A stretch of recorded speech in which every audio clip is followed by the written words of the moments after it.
Hello বন্ধুরা, আজকে চলে গেছিলাম বিকেলবেলায় ঘুরতে ঘোষবাড়ি, যেটা বসিরহাটের আমতলার ওখানে অবস্থিত। তো ঘোষবাড়ির ছোট ছোট ভিউ তোমাদের সাথে শেয়ার করছি, দেখতে থাকো পুরো ভিডিওটা।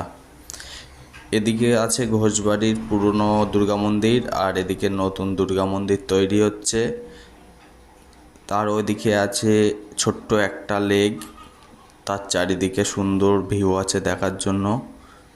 এদিকে বাচ্চাদের খেলনার জায়গা আছে।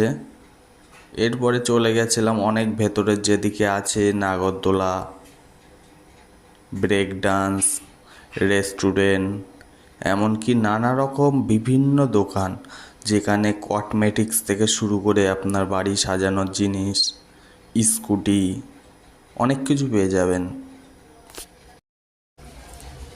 এদিকে আকাশের ভিউটা খুব সুন্দর দেখাচ্ছে।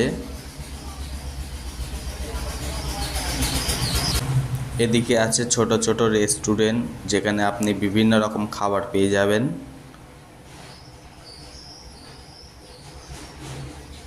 আমার ছেলে একটু বায়না করলো বলে ওকে একটু ট্রেন চড়িয়ে নিলাম। ট্রেন চড়ে তো ও খুব খুশি। এত বড় এলাকা পুরোটা তোমাদের দেখাতে পারলাম না। এদিকে সবাই ঘুরতে এসছে বিকেলবেলায়, প্রচুর দোকানঘাট আছে। আর ওই দিকে দেখা যাচ্ছে দুর্গাপুজোর প্রস্তুতি চলছে, যার প্রতিমা এরা নিজস্ব প্যান্ডেলের মধ্যে তৈরি করছে। সব শেষে এরা নতুন যেটা করেছে সেটা হচ্ছে গির্জা, এখনও কমপ্লিট হয়নি, খুব শিগগিরই কমপ্লিট হয়ে যাবে।